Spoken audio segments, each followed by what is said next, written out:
support youth through get through education, as Jenny said, and be able to chart their lives. Not only that, but what do we need to do so that people don't lose the gains that they make? So that we don't have coming out of poverty, going back into poverty. Coming out of poverty, going back into poverty. How do we build economic resilience to our families and our communities so that the bottom keeps coming up economically for all of us? So we will look to do local partnerships, housing-related partnerships that connect those unemployed with housing needs, training opportunities that connect our communities with jobs that can improve the very quality of those communities. We will also continue to create partnerships and move towards reduction of criminalization of girls and women, all women. The foundation stands for the dignity and respect of all women and all girls and all youth. We have invested and will continue to invest among youth, those that are further disenfranchised, like gender nonconforming youth, like trans youth, who with all the data that we have in homelessness, poverty, education achievement, are still in the lowest achievement and often forgotten. I want to thank our grantee partners that particularly focus and teach us about that youth every day. So we will also, and I'm very, very pleased to announce today, that in the spirit of creating collaboratives that take leadership from our partners, bring others together, and look to reduce criminalization, we are very, very pleased to announce that we are awarding a planning grant to the Office of, let me get this right, the Center for Court Innovation and the Office of Court Administration to explore the possibility of creating a specialty court to address trafficked girls so that when they come into the justice system, the family court system, rather than becoming part of the criminal system, they are able to access support, they are able to access the work of GEMS and other partners of the foundation and other actors in the city. We're very, very pleased that our partners are very, very motivated and ready to do that.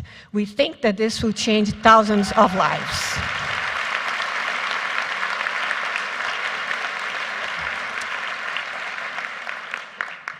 So how do we do this? You know, we do this in this kind of determined, in some ways miraculous, but really predictable and reliable manner because of the work of our partners. We have made a promise to New York, and you remake that promise with us every day. And that promise is that we will create a more just and equitable life and future for everyone in New York City. So on that note, I ask you to continue being who you are and doing all that you can. That's all we need. And I want to bring to the stage now Yvonne Moore, Board of Directors, a member of the Board of Directors of the New York Women's Foundation and a fierce leader, and Ginny Day, the first president of the New York Women's Foundation.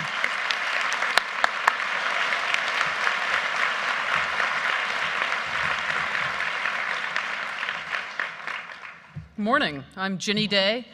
I love the expression, success has many mothers, and it's certainly true of the New York Women's Foundation. Those of us who were present 26 years ago at its birth continue to be inspired by its success.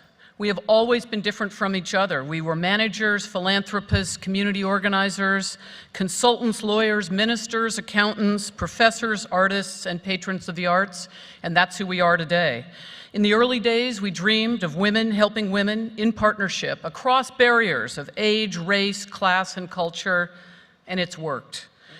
You all got up early to be here today. I know that you care about helping people, but there are a lot of worthy causes in New York. Why the New York Women's Foundation? For me, it's a combination of the effectiveness of identifying problems and solving them by filling gaps in services, neighborhood by neighborhood, woman by woman, and it's pride. I'm proud of the power of women. Hillary Clinton stood here last year and said that it seemed growing up like men got the cool jobs, the big responsibilities, and that they lived the interesting and important lives. She has proved that isn't true, and so have many of you. We don't always get credit for our power. When we began, neighborhood women had to hire men to represent them at foundations to be taken seriously and deemed worthy of funding. The success of this foundation is that we've changed the brand of neighborhood women. We are sisters and mothers and multitaskers and problem solvers together. We get it done. This is not a theory. It is 26 years of success and pride. What is the secret sauce of the New York Women's Foundation? A strong, connected trust with women in the neighborhoods of New York. We partner with women who create solutions to the challenges around them. They are role models for their neighbors. They are leaders. Sheryl Sandberg, they lean in. They are successful. They are proud of what they accomplish. You've met some of our grantee partners and see many more of them. They inspire. With New York Women's Foundation help, they have big responsibilities. They live important lives in their communities, and they get it done. From the beginning, the commitment to sustainable change has focused the grant making on solutions to underlying problems. When these get solved, this is when people thrive. The most effective place to target resources is to women and families on the edge, at risk for losing a home or a job, and to those who need some training or childcare to get into the workforce. A little help leads to a lot of hope and confidence and energy. Women and families thrive. I'm proud of what the Foundation and all of its partners have accomplished, and I'm excited about the lives which will improve with your help. You know, the beauty and the power of the Foundation is that we try to not only nurture amazing organizations led by the talented folks seated behind me, but we also try to nurture philanthropists. Philanthropy is an ancient tradition, and at the Foundation we encourage the practice among our board, our volunteers, and our grantees. I first volunteered with the Foundation because I wanted to learn more about my city, but I remain a volunteer and now a donor because I've met amazing and innovative hearts and minds among our staff, my fellow board members, and among our amazing grantee partners. So you know what's coming. A group of us, board members past and present, challenge you to show what women can do when we combine our power. We pledge to match everything you give today up to $500,000. Woo!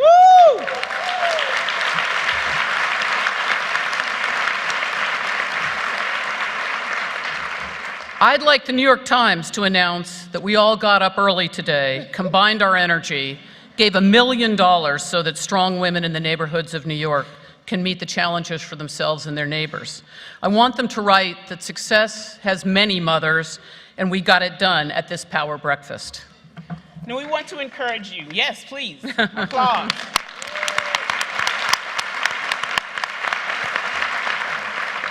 Now we want to encourage you, actually help you to be the change that you want to see in New York City.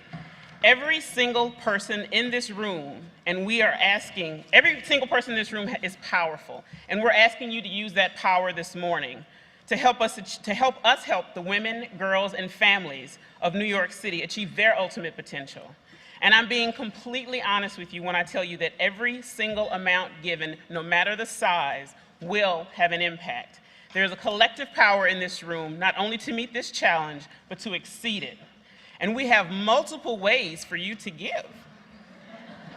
You can give by cash. You can give by check. You can give by credit card. I personally love points and miles. And if you're sitting there thinking, I would love to give, but I just can't do it all at once, not a problem. Take a look at the envelope on your table. There's some there. Search your table. They're definitely there, and there's some pins there as well.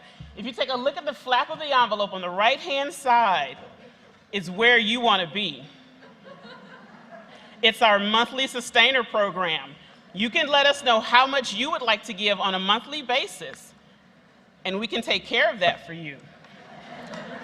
So please take an envelope, take a pen, make a gift. Be the change. If you are not already, become a philanthropist doing powerful things in your city. Thank you so much. Thank you.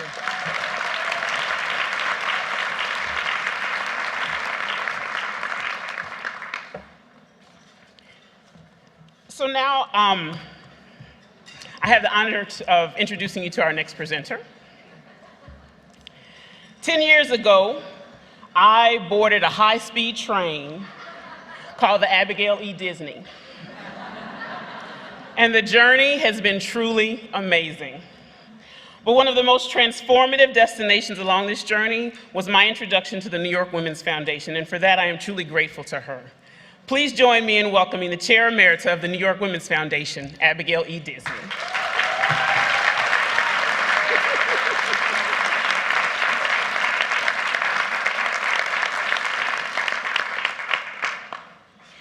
Thanks, Yvonne, and good morning, everybody.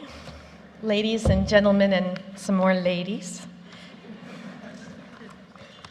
So a little less than 7 years ago, I found myself sitting across the table in a dingy little hotel room in Midtown Manhattan from the world's most intimidating human being.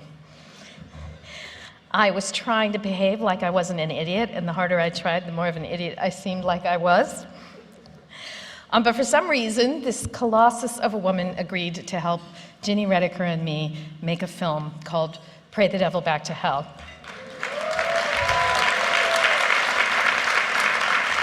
So we can cue that up.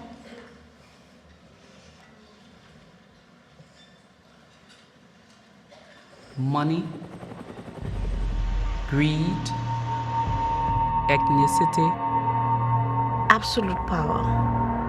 there is nothing that should make people do what they did to the children of Liberia.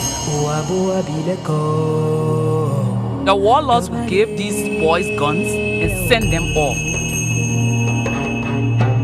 They just do anything because they had guns. You go to bed saying, God, please. What do we do? The women of Liberia want peace now. I had a dream. And it was like a crazy dream. We decided to protest. We wore the white, saying to people we were out for peace. Thousands of women, Muslim and Christian, were coming together from different walks of life. These women had seen the worst, but they still had that vibrance for life.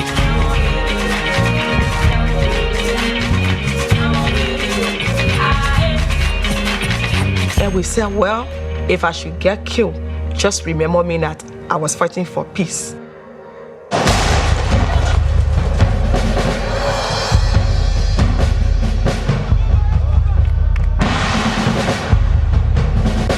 We stepped out first and did the unimaginable. To send out a signal to the world that we, the Liberian women, we are tired of the killing of our people. We can do it again if we want to.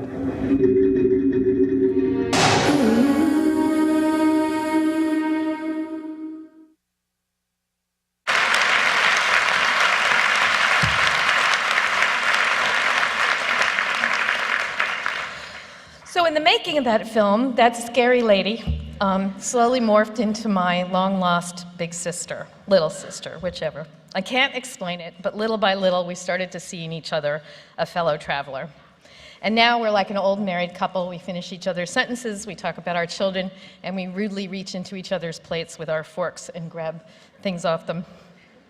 I actually can wonder if we're more like the old men in the balcony in the Muppet Show. I was always impressed by Lema. From the first second I sat with her, she opened her mouth and the wisdom that came out of it just blew me away. And for a filmmaker, of course, she was a gold mine. She was gorgeous, she was articulate, and she was more charismatic than it was fair for a human being to be. But in the years since the film has come out, she has never stopped being a revelation to me. As time went by and she became better in every room she walked in, even though every room was slightly more intimidating than the last. I can't wait to see her go through security at JFK with this thing.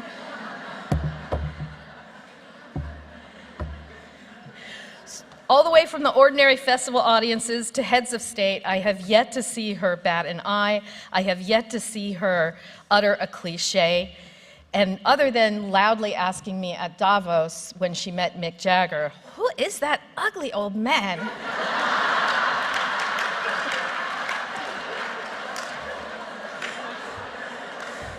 She said, "He has a neck like a chicken." Other than that one time, I've yet to see her say anything impolitic that was not crying out to be said. So about 10 months ago, at about 5 o'clock in the morning, I saw Nam on a computer and found the news that she had won the Nobel Peace Prize. So obviously, I levitated in that moment.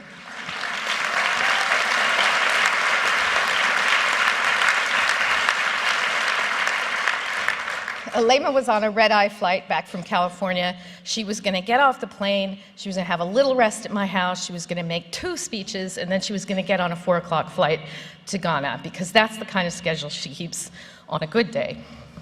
And the news, of course, spread like wildfire. The phones started coming in. We actually handed Lema's phone to my 16-year-old son, 15-year-old son, and he became her press secretary from there. And by the time we got back from JFK, there was an impromptu press conference in my living room, and the entire day, without a second of rest, without a second to collect her thoughts, she went from interview to interview to interview, and she hit every single one of them out of the park. And by 4 o'clock in that afternoon, she had one last speech to give, and it was a doozy. A couple thousand people at the Interfaith Center, standing room only, waiting for her with bated breath on the Upper West Side. And the feeling in the room was electric, but I looked at her eyes and I could see that she was flagging a little bit. I mean, because come on, this was insane. No amount of pep talk or coffee could have lifted her at that point. She was totally spent. And I could also kind of see in her eyes another emotion, and that was fear, because I think she was beginning to understand and grasp the enormity of this prize. And I thought to myself, well, now maybe I'm finally seeing the limit of Lema Bowie for the first time. A woman came in and told her it was time to speak, and I kind of followed her down this long hallway, and I looked at her shoulders, and they were kind of sagging under the weight of all this enormity, the exhaustion, the anxiety about it. And I honestly had no idea where she was going to find the strength to carry a room of this size. And then we turned a corner, and her foot crossed the threshold, and the entire room stood in one motion, and a swell of noise came up, and I was standing behind her, and I saw her shoulders lift, I saw her neck lift, I saw her head lift, and she just swept up to that podium as if she was born on it. That day, she delivered an address off the top of her head that took a room full of discrete individuals and turned them into one united community around the idea of social change. So there are 2 words that get used so often for women like Lema, for women like these women sitting behind me, and I want them to come out of our vocabulary forever and ever. They are tireless and fearless. Bullshit. I have watched my friend Lema go from an obscure African activist to a global public figure in the blink of an eye, and I have been blown away by our capacity. But if you think anyone can do that, tireless and fearless, think again. The fact is, we do the things we do in spite of being tired and in spite of being afraid, because we have love and passion.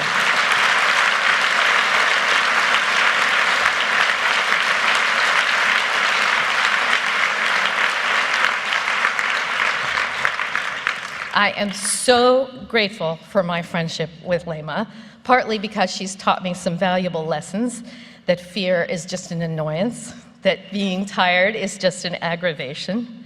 But more than that, I've learned that love is a ferocious thing, that passion is a necessary, if wayward, gift from the heavens, that integrity is a trustworthy North Star when life gets bewildering, that friendship is a grand and imperative adventure, never to be treated lightly, and that peace is not the absence of conflict, but the presence of all of these things, and never a matter of luck or of fate, but something to be fought for every single day by all of us.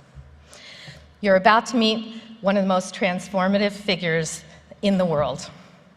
And I am so proud to call her my sister and my friend, the 2011 recipient of the Nobel Peace Prize and the 2013 recipient of the Century Award, Madam Lema Bowie.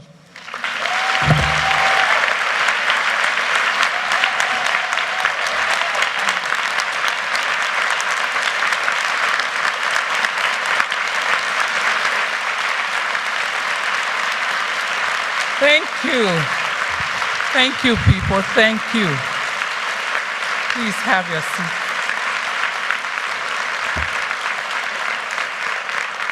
Please have your seat. This is another great day the Lord has made, and I will rejoice and be glad in it. I want to say thank you to the New York Women's Foundation for this. How did you all know I have a bad back? And in a few years, I'll be needing this, seriously. But also, my dad is going to be green with envy because his walking stick is plain, and mine is super cool. I want to thank Abby for that beautiful introduction. You know, because she's a crazy white woman, I really didn't know where she would lean this morning. So I was a little bit afraid that she was probably going to tell you all when I announced to her that, Abby, I'm having my 6th child. And we're in a taxi, and she said, you idiot! And there was a black driver. And he turned and looked at us, and he had this like, a white woman and a black woman having a conversation about pregnancy, and she went on and on and on and on. And then finally she turned to me and said, okay, so that baby is going to be ours. By that time, the driver was totally confused.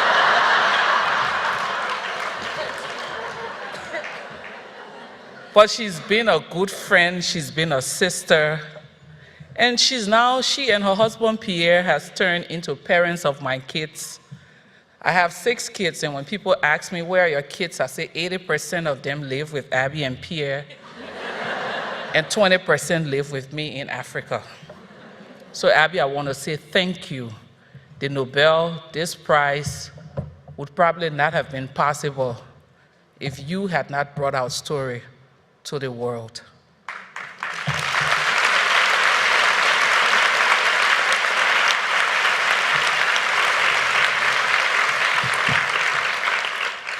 So this is, I think, my 2nd or 3rd New York's Women's Foundation breakfast, and I never cease to be amazed of how Americans wake up at 7 a.m., have a smile on their faces, and come to a breakfast. Then they tell you, go and take picture. And this morning I was like, okay, I'm about to murder someone. Not only am I tired, but I have depleted my smiling bank account. But it feels like going back to the African Feminist Forum or to some feminist forum where this is the energy that you need. So back down to serious business. Last week, I was in Tripoli, Libya, and that was an eye-opening trip. But before going to Libya, they sent me this whole booklet of what I was supposed to do in Libya. Give this speech on this, give that speech on this, give this workshop on this, do a counseling session. So it was like a whole thing of just giving, give, and do. So I went back to some of my old notes when I started as an activist about 20 years ago, or 15 when I was doing serious work. And I started reading some of the things that I had written. I was even shocked that, wow, these things are revolutionary. I mean, they were militant. And you could see the passion in the words, and you know how when people start something, they have that passion, and even if everyone else thinks they're crazy, they're still just going at it because they believe in it.